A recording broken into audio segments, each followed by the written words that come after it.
Shalom, selamat pagi jemaat yang dikasih Tuhan dimanapun Bapak Ibu Saudara berada. Saya percaya kita semua ada dalam perlindungan dan kuasa kasih Tuhan, sehingga saat pagi hari ini kita akan bersama-sama melaksanakan ibadah online memperingati kenaikan Tuhan kita Yesus Kristus.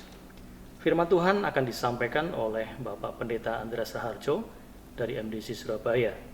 Karena itu mari persiapkan hati dan pikiran kita untuk kita bersama-sama menerima lawatan Tuhan melalui kuasa pujian dan juga penyembahan serta penyampaian firman Tuhan. Karena itu sebelum kita akan memulai ibadah kita saat pagi hari ini, mari saya mengajak kita semua untuk berdoa. Tuhan, kami mengucap syukur untuk kesempatan hari ini. Kami percaya bahwa kuasa perlindungan Tuhan atas setiap kami umat-Mu, sehingga saat pagi hari ini kami akan bersama-sama melaksanakan ibadah online. Karena itu Tuhan, ini setiap kami, Tuhan melawat setiap kami, mengkuduskan setiap kami, sehingga apa yang kami lakukan dalam ibadah ini sungguh-sungguh berkenan di hadapan Tuhan, sehingga kami boleh mengalami kuasa lawatan Tuhan, baik dalam kuasa pujian penyembahan maupun juga di dalam kuasa pemberitaan firman-Mu. Karena itu Tuhan, kami menyerahkan ibadah kami masing-masing dimanapun kami berada di dalam kuasa-Mu Tuhan. Hanya di dalam nama Tuhan kami Yesus Kristus kami mengucap syukur. Haleluya. Amin. Selamat beribadah. Tuhan Yesus memberkati.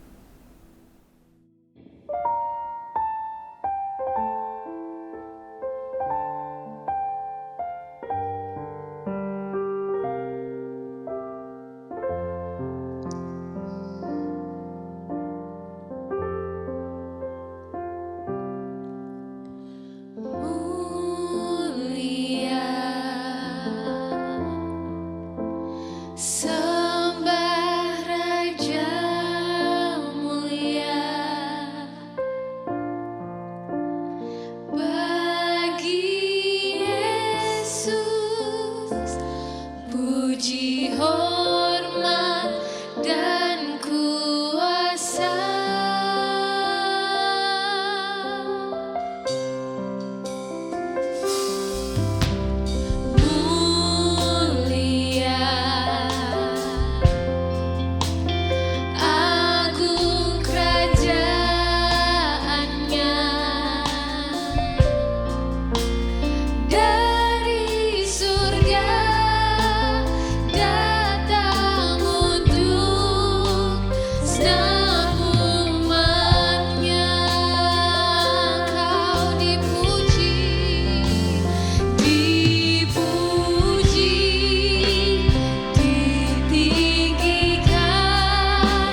kita semangat, beri yang terbaik untuk Tuhan kita karena Dia sudah bangkit dan Dia sudah naik ke surga untuk menyelamatkan kita semua.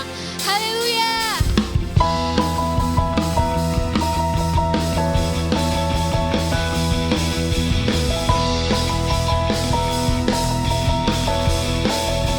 Sama-sama katakan, mari kita semua umat pilihan Allah, dengarlah panggilannya untuk menggenapi firman-Nya. Sekaranglah waktunya untuk berdiri bagi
inilah yang Tuhan katakan sebelum ia naik ke surga. Di Lukas 24 ayat 45 sampai 48. Katanya kepada mereka, ada tertulis demikian, Mesias harus menderita dan bangkit dari antara orang mati pada hari ketiga. Dan lagi dalam namanya berita tentang pertobatan dan pengampunan dosa harus disampaikan kepada segala bangsa. Mulai dari Yerusalem. Kamu adalah saksi dari semuanya ini. Amin. Thank you Lord Jesus. Kami percaya itu Tuhan. Ya Tuhan.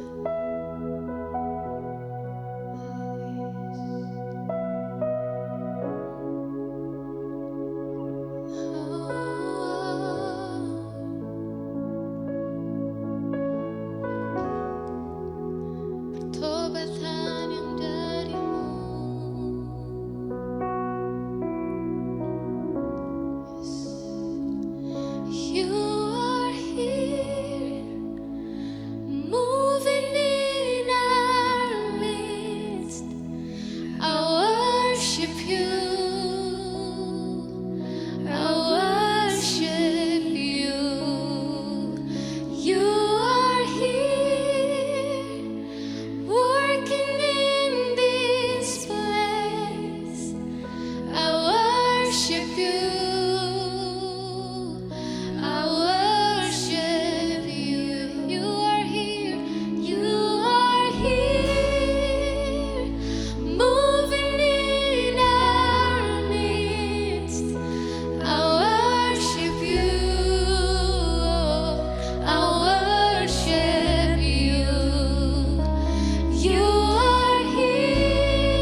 Jemaat yang saya kasih, kita ketemu lagi dalam ibadah online dan saya percaya hari ini di mana kita merayakan kenaikan Kristus ke surga, hari ini juga kita akan membahas dari firman Tuhan tentang mengapa, alasannya apa, berkatnya apa dari kenaikan Yesus ke surga.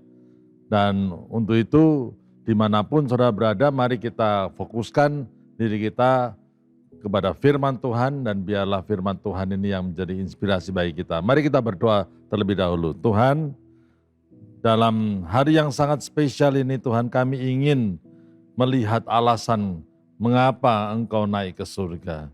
Dan rahasia apa yang Engkau sembunyikan di balik semuanya ini, dan biarlah kami mengerti semuanya Tuhan.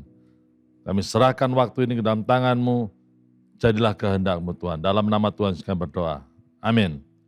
Bapak Ibu yang saya kasihi, peristiwa kenaikan Kristus ke surga seringkali diabaikan. Orang seringkali merayakan Natal, kelahiran Yesus, ataupun yang baru kita rayakan yaitu Paskah, kematian Kristus. Nah, tetapi saudara, apa yang dialami oleh Tuhan Yesus ini tidak bisa dilepaskan daripada pertumbuhan iman kekristenan. Kalau Kristus tidak naik ke surga dan duduk di sebelah kanan Allah Bapa, maka semuanya keyakinan kita itu menjadi sia-sia. Dia dijadikan manusia biasa saja dan dia bukan Allah yang menjelma menjadi manusia. Jadi kenaikan Kristus ke surga itu adalah sesuatu yang sangat penting. Dan mari kita belajar beberapa alasan kenapa Yesus harus naik ke surga. Langsung saja, yang pertama, Yesus naik ke surga untuk melanjutkan pekerjaannya yang belum selesai. Bagaimana ini bisa terjadi? Bukankah Tuhan Yesus pada waktu disalib, dia katakan it is finished, sudah selesai. Memang karya keselamatan di atas kayu salib sudah diselesaikannya. Jadi saudara, tapi keseluruhan daripada pekerjaan Kristus belum selesai. Saudara. Dan pekerjaan pertama, ada dua pekerjaan yang belum selesai. Satu pekerjaan yang harus dia selesaikan di bumi ini, di dunia ini. Saudara. Dan yang kedua adalah pekerjaan di surga, saudara, setelah dia naik. Yang pertama pekerjaan di bumi setelah kebangkitan Kristus, dia masih melakukan berbagai macam aktivitas sampai dia naik ke surga dan dia pun tidak berhenti bekerja. Saudara, yang pertama, Kisah Rasul 1 ayat yang pertama, yang kedua, dikatakan demikian. Hai Theophilus, dalam bukuku yang pertama, aku menulis tentang segala sesuatu yang dikerjakan dan diajarkan Yesus sampai pada hari ia terangkat. Jadi sebelum Yesus terangkat, jadi setelah Yesus bangkit dari kematian dan sebelum Yesus terangkat ke surga, ada hari-hari yang dia lakukan, ada pekerjaan yang dia lakukan yang untuk melengkapi pelayanannya sebelum dia naik ke surga. Saudara, ini menandakan bahwa pekerjaan Kristus belum selesai. Bahkan di surga pun Kristus bekerja. Ada beberapa teolog yang melihatnya bahwa walaupun Kristus tidak bisa kita lihat di surga, tapi dia tidak berhenti bekerja.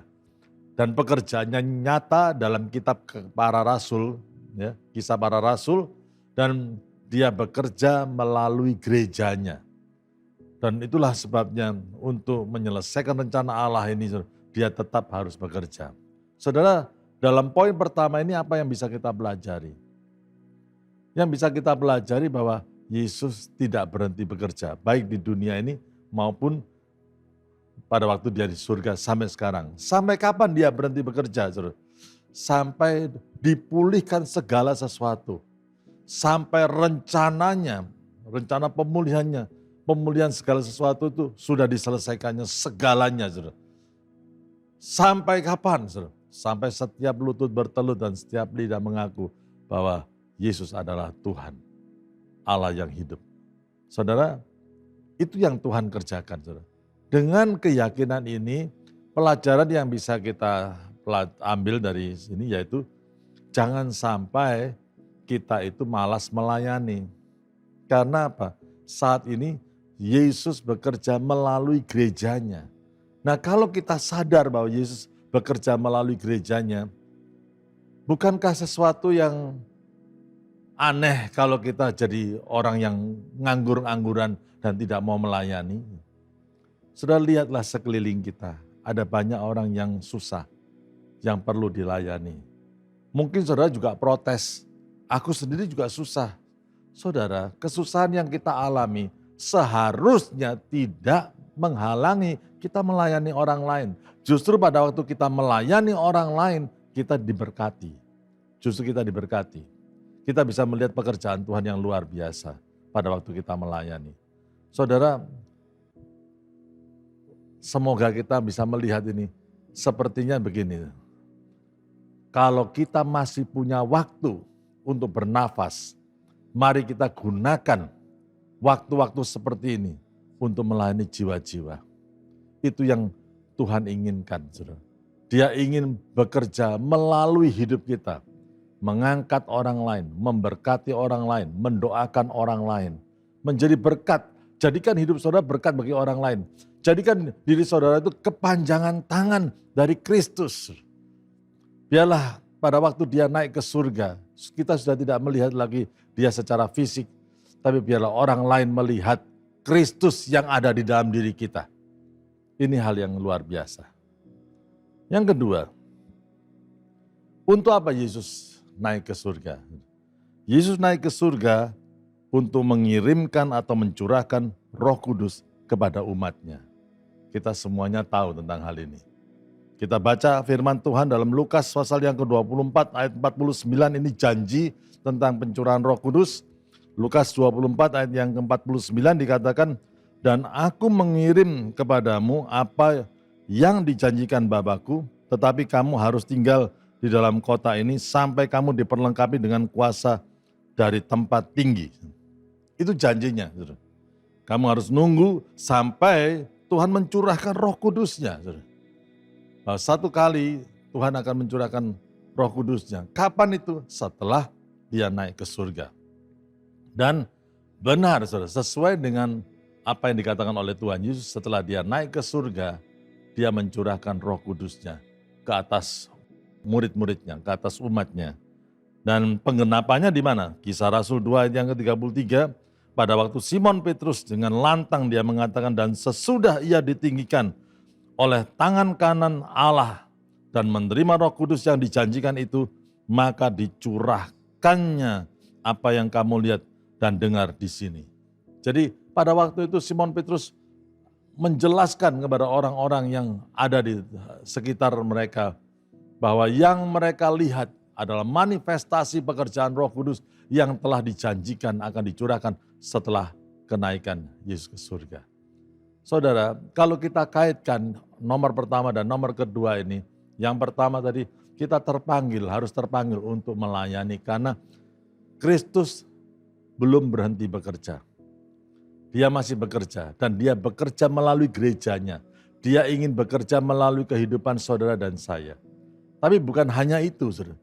Tuhan bukan hanya ingin kita melayani, tapi Tuhan ingin melengkapi kita dalam pelayanan itu.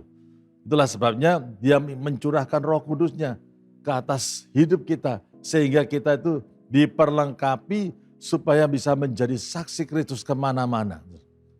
Kita melayani bukan dengan kekuatan dan kehebatan kita, tetapi dengan kekuatan Roh Tuhan sendiri. Itu yang kita sering sebut dengan pengurapan Tuhan atas kita.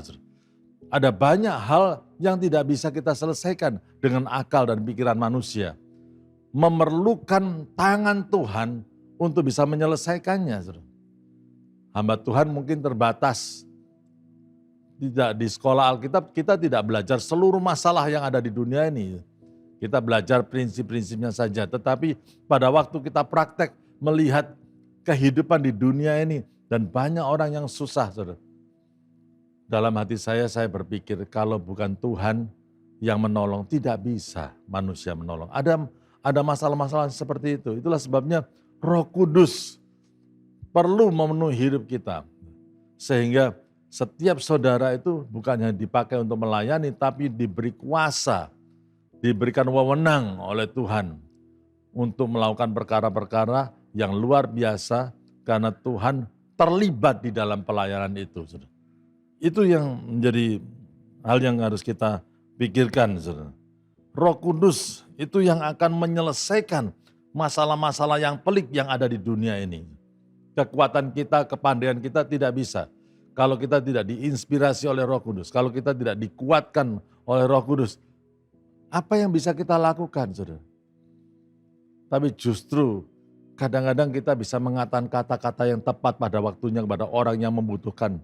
Pada waktu untuk orang susah. Mendadak Roh Kudus bisa mengingatkan dan menginspirasi kita untuk bisa mengatakan sesuatu.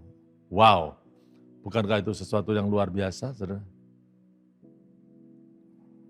Apa yang menjadi alasan kenapa Yesus naik ke surga? Saudara?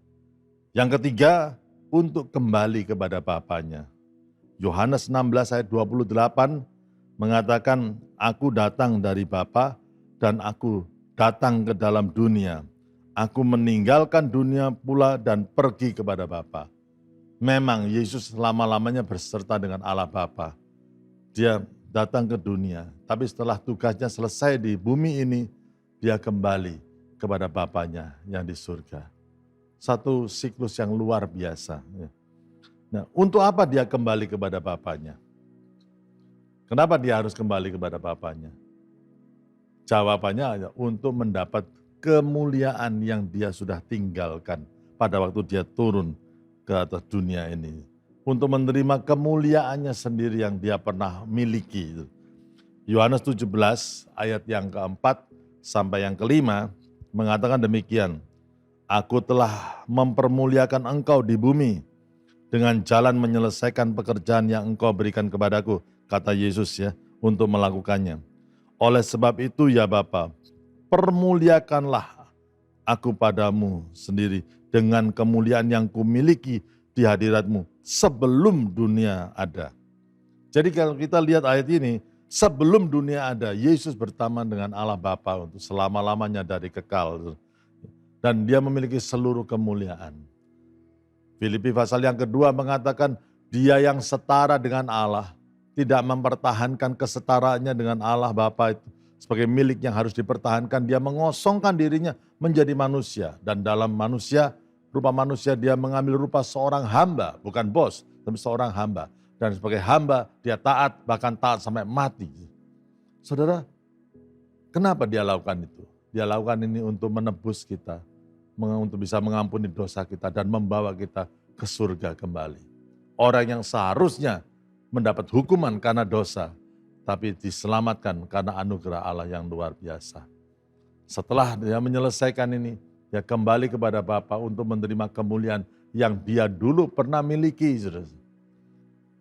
Yang dia miliki sebagai Allah yang luar biasa. Saudara, mari kita sadar bahwa kenapa ini penting sekali. Supaya kita tahu kita melayani bukan hanya di sini hanya untuk mendapatkan upah. Sekedar upah di sini. Tapi kita tahu endingnya nanti pelayanan itu. Kita dipanggil untuk masuk dimuliakan oleh Tuhan dalam kemuliaannya yang luar biasa. Saudara, itu yang luar biasa, saudara. Dan kalau sudah itu terjadi, saudara, tidak ada kemuliaan dunia ini yang bisa menyaingi kemuliaan yang diberikan Tuhan kepada kita, saudara. Pada waktu kita dimuliakan, saudara. Saudara, satu kali Yesus bercerita tentang perumpamaan tentang talenta. Ada 1 talenta, ada 2 talenta, ada 5 talenta. Saudara. Dan kepada orang yang bertanggung jawab atas talentanya, apa yang dikatakan oleh Tuhan? Engkau adalah hamba yang baik. Dia bekerja keras, melipat gandakan talentanya, dipuji oleh Tuhan. Seakan-akan dimuliakan oleh Tuhan. Betapa sukacitanya kalau kita, langsung Tuhan mengatakan begini, masuklah dalam kebahagiaan Tuhanmu. Wah, luar biasa, saudara. Itu satu hal yang, bukankah itu sesuatu hal yang luar biasa? Coba bayangkan kalau saudara dalam satu pesta. Dan kemudian ada satu pertemuan, ada makan-makannya, dan dalam satu pesta itu kemudian yang punya gawe, yang dia yang menjadi menginginkan untuk pesta itu diadakan. Kemudian dia mengatakan, bapak-bapak dan ibu-ibu, kita tenang dulu. Ya, semuanya jadi tenang kan? Pada waktu dia tenang, dan saya minta untuk Bapak A dan Ibu B ini untuk berdiri. Semuanya hadirin tenang semuanya. Dan yang menginginkan satu pesta tersebut mengatakan, saudara-saudara, saya ingin saudara kasih aplaus kepada Bapak A dan Ibu B ini. Karena tanpa mereka kita tidak bisa mendapatkan suasana yang gembira, yang sukacita seperti hari ini. Kalau tanpa mereka kita tidak bisa berkumpul seperti hari ini. Mereka lah yang mengatur semuanya ini. Dan saudara, kemudian ada tepuk tangan yang luar biasa. Tepuk tangan yang luar biasa. Dan kalau misalkan saudara jadi Bapak A dan Ibu B ini, bagaimana perasaan saudara? Bukankah saudara akan merasa sukacita karena jerih lelah saudara itu dihargai? Bukankah saudara merasa sukacita karena bisa contribute atau menyumbangkan sesuatu untuk satu acara yang luar biasa ini? Seandainya kita dikumpulkan dan kemudian Tuhan mengatakan di depan para malaikatnya, Bapak A atau Ibu B atau setiap saudara yang melihat tayangan ini, coba kalau nama saudara disebut dan Tuhan mengatakan kepada para malaikat dan orang-orang kudus dari segala zaman, kita harus menghargai pengorbanan Bapak A dan Ibu B ini. Karena Bapak A dan Ibu B ini dalam hidupnya yang dipikirkan adalah melebarkan kerajaan Allah terus. Mereka meninggalkan banyak hal, mereka mau berkorban untuk pelebaran kerajaan Allah. Dan ada banyak jiwa-jiwa yang dimenangkan, ada banyak jiwa-jiwa yang diberkati maksudnya melalui kehidupan mereka. Dan mereka mendidik banyak orang-orang menjadi pemimpin-pemimpin yang punya karakter Kristus yang luar biasa. Kehadirannya di muka bumi ini telah membawa dampak yang begitu besar. Dan saya minta kita kasih aplaus sama-sama kepada Bapak A dan Ibu B ini. Saudara, kalau misalkan saudara menjadi Bapak A atau Ibu B ini, kalau saudara mendapat pujian seperti itu dari Tuhan, dipermuliakan di dalam kemuliaannya yang luar biasa, saudara. Apa yang akan terjadi dalam hati kita? Tidak ada kemuliaan dari dunia ini yang bisa menyamai kemuliaan yang bisa diberikan oleh Kristus. Tidak ada, saudara. Tidak ada, saudara.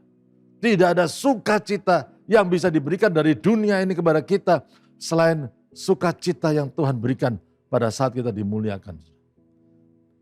Yesus dimuliakan, itulah sebabnya dia mampu untuk membawa kita masuk di dalam kemuliaannya. Betapa sukacitanya hati kita ini. Untuk hal itu seharusnya kita bisa melihat untuk bisa meninggalkan segala sesuatu yang sementara ini di dunia ini. Untuk mengejar sesuatu yang bersifat kekal. Untuk kemuliaan nama Yesus Kristus. Itu tujuannya Yesus naik ke surga. Yang keempat, untuk apa? Alasan apa Yesus naik ke surga? Yang keempat, singkat saja, untuk menjadi raja. Dia menjadi raja. Wahyu 3:21 mengatakan, barang siapa menang, ia akan kududukan bersama-sama dengan aku di atas tahtaku, sebagaimana aku pun telah menang dan duduk bersama-sama dengan Bapakku di atas tahtanya. Tahta, bukankah itu melambangkan satu pemerintahan? Bukankah itu satu posisi seorang raja? Pada waktu Yesus naik ke surga, dia bukan manusia lagi. Dia duduk bersama Bapaknya di surga sebagai raja. Raja yang memiliki kuasa atas semua ciptaan Raja yang tidak bisa dibatasi oleh apapun juga. Raja yang sudah menunjukkan kekuatannya, kehebatannya kepada musuhnya yang nomor satu yaitu maut. Maut telah dikalahkannya. Saudara. Selama ini belum ada orang yang mati dan dibangkitkan. Dia mati, tapi dia bangkit pada hari yang ketiga. Bukan hanya bangkit, lebih lagi dia naik ke surga. Satu kemenangan yang luar biasa. Saudara. Dan dari situ dia akan turun. Bukan sebagai bayi kecil lagi. Dia akan turun sebagai raja segala raja. Dia penguasa alam semesta ini. Tidak ada orang yang sehebat Tuhan kita. Apa yang bisa kita pelajari? Kalau kita melihat bahwa Yesus naik sebagai raja. Bukankah Yesus yang naik sebagai raja itu adalah Tuhan kita? Kalau kita sadar bahwa dia adalah Allah yang menang, bahkan maut tidak bisa menahan dia. Saudara. Dia bangkit dan bukan hanya bangkit, dia naik ke surga. Saudara. Kalau musuh daripada manusia yang paling utama yaitu kuasa dosa ini, yang menggenggam dunia ini, yang menjadikan dunia ini kacau, sudah dikalahkan. Saudara. Kita bisa tenang. Saudara. Karena seperti Kristus menang atas dunia ini, kita pun bisa dibawa ke dalam kemenangannya yang luar biasa. Kuasanya akan masuk dalam hidup kita dan membuat kita menjadi orang yang menang dari segala pencobaan-pencobaan di dunia ini. Kita bisa tenang karena apa, saudara? God is still in control. Tuhan itu tetap memegang kendali dari segalanya, semuanya ini. Masalah ada, tapi kita tenang karena di dalam Tuhan ada damai sejahtera. Di dalam Tuhan ada kemenangan. Untuk apa Yesus naik ke surga? Alasannya apa? Yang kelima, untuk menjadi pengantara dan imam besar. Saudara, 1 Timotius 2 ayat yang kelima dikatakan demikian. 1 Timotius 2 ayat yang kelima, karena Allah itu Esa dan Esa pula dia yang menjadi pengantara antara Allah dan manusia, yaitu manusia Kristus Yesus. Jadi dialah pengantara antara kita dengan Allah. Dia yang menyampaikan apa yang menjadi masalah kita kepada Allah Bapa. Dia juga yang menyampaikan pengharapan yang boleh kita miliki karena kita bisa melihat betapa luar biasanya Allah dalam kehidupan kita. Saudara, betapa naasnya nasib kita kalau dalam hidup ini kita tidak punya pengantara kepada Allah. Yesus adalah pengantara. Ibrani 4 ayat 14 dikatakan begini. Karena kita sekarang mempunyai imam besar agung yang telah melintasi semua langit, yaitu Yesus anak Allah. Baiklah kita teguh berpegang pada pengakuan iman kita. Sebab imam besar yang kita punya bukanlah imam besar yang tidak dapat merasakan kelemahan-kelemahan kita. Sebaliknya sama dengan kita, ia telah dicobai hanya tidak berbuat dosa. Dia naik ke surga untuk menjadi pengantara kita dengan Allah Bapa. Dia naik ke surga untuk menjadi imam besar, yaitu Allah yang mengerti pergumulan hidup kita di dunia. Karena dia pernah menjadi manusia. Dia tahu pergumulan kita. Dia tahu bagaimana susahnya hidup dengan pencobaan-pencobaan yang ada di dunia ini. Dan justru melalui pengantara inilah kita mendapat pengharapan yang baru. Dari pengantara inilah kita mendapat kekuatan yang dari Tuhan. Dari pengantara inilah kita mendapat hikmat yang dari Allah sendiri untuk menghadapi segala sesuatu dalam kehidupan kita. Dan kita tidak akan khawatir tentang hal itu. Ada banyak hal yang bisa kita pelajari dengan kenaikan Kristus ke surga ini.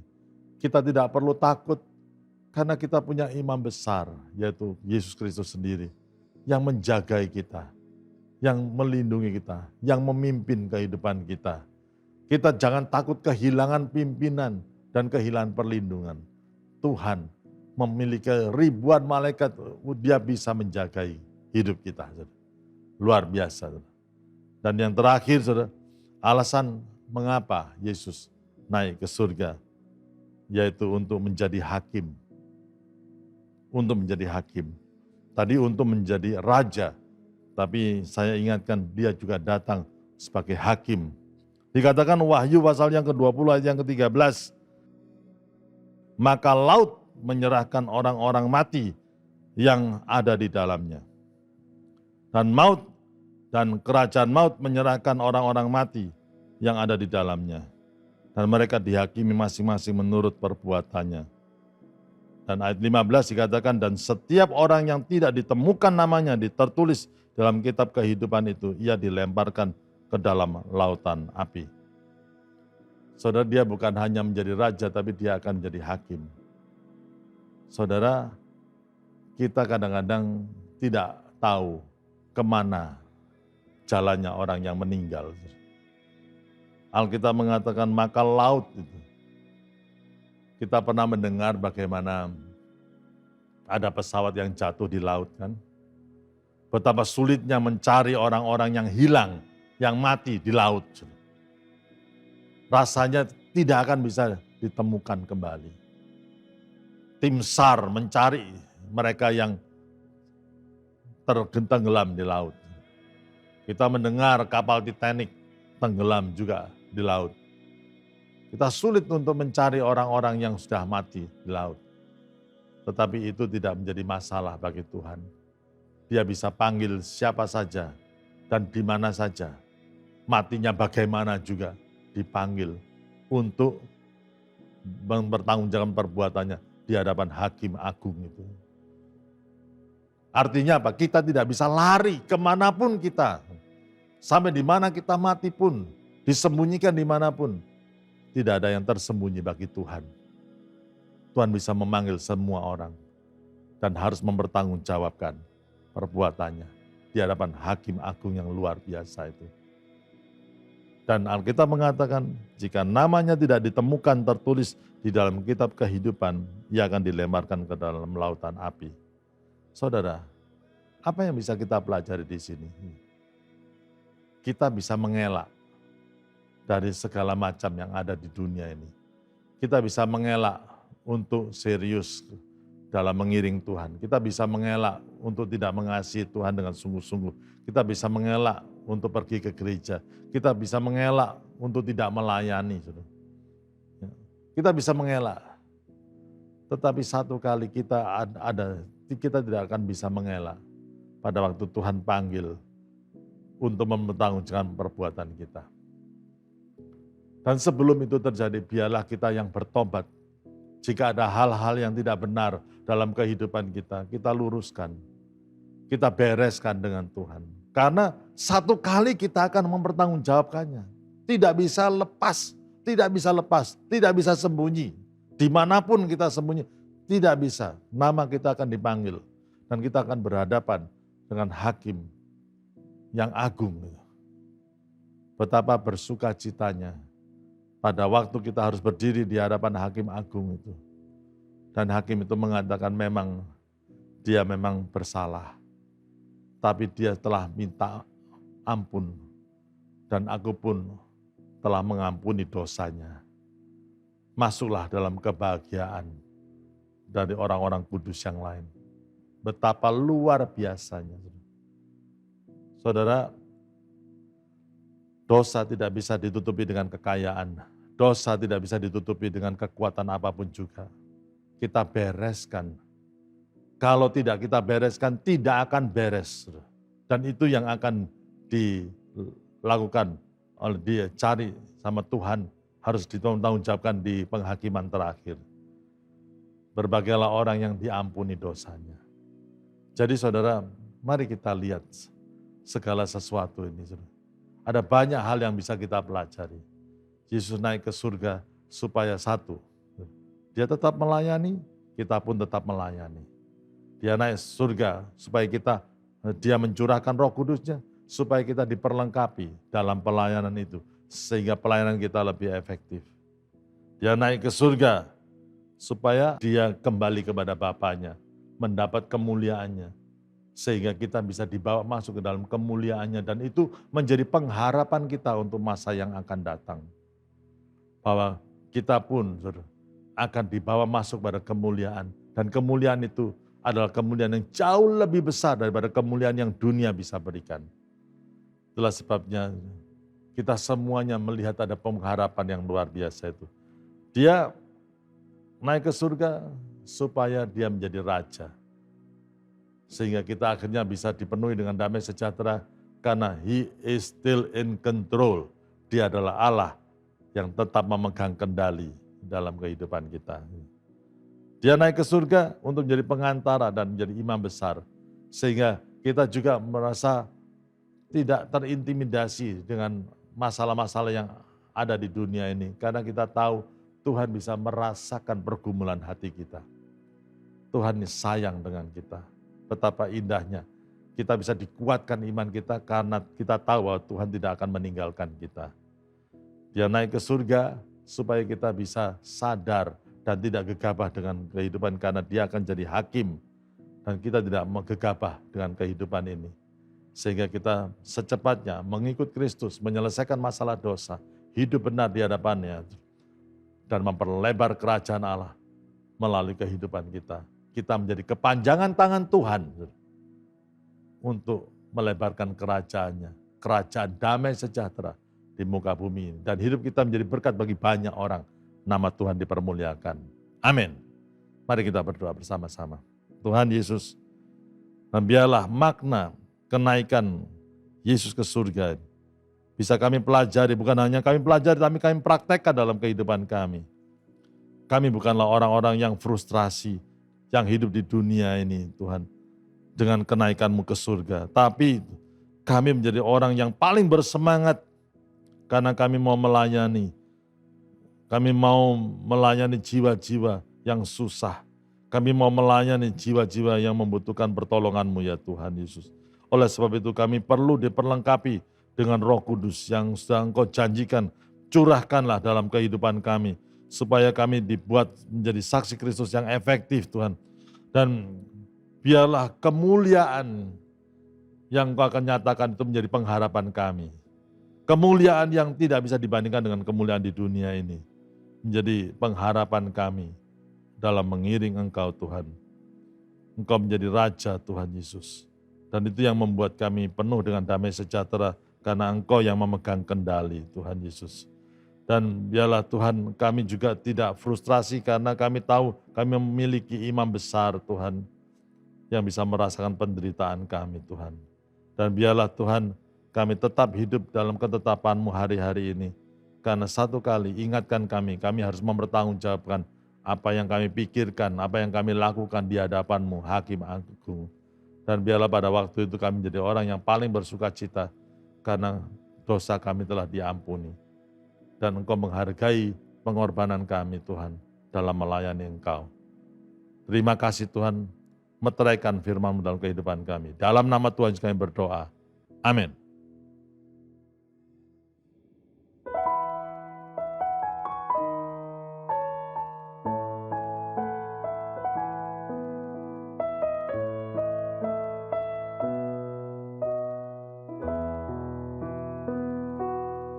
Kerajaanmu datanglah, kehendak-Mu jadilah di bumi seperti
Bapak Ibu Saudara, tadi telah disampaikan salah satu alasan kenapa Yesus harus naik ke surga, yaitu dia harus kembali bertemu dengan Bapanya. Saya yakin kesanalah semua kita kelak akan menuju. Jadi hari ini kita mengucap syukur, Tuhan sudah lebih dulu, dia menyediakan semua tempat yang diperlukan bagi setiap kita, dan biarlah kita terus mengerjakan kehendak-Nya sampai dia datang kali yang kedua menjemput setiap kita. Terima kasih buat Pak Andreas Raharjo yang sudah menyampaikan kebenaran firman Tuhan. Kiranya Tuhan terus memberkati pelayanan Bapak dengan seluruh jemaat di MDC Surabaya. Mari saudara kita terima berkat Tuhan dan terus nikmati kekuatan kuasa-Nya. Dan inilah doaku, semoga kasih Bapak Ibu semakin melimpah dalam pengetahuan yang benar dan dalam segala macam pengertian, sehingga Bapak Ibu kedapatan suci dan tidak bercacat, menjelang hari Kristus dipenuhi oleh buah-buah kebenaran yang dikerjakan oleh Kristus Yesus bagi kemuliaan Allah Bapa kita. Terimalah kebenaran firman-Nya dan jadilah berkat bagi semua orang. Dalam nama Tuhan kita Yesus Kristus, yang diberkati boleh berkata, amin, amin.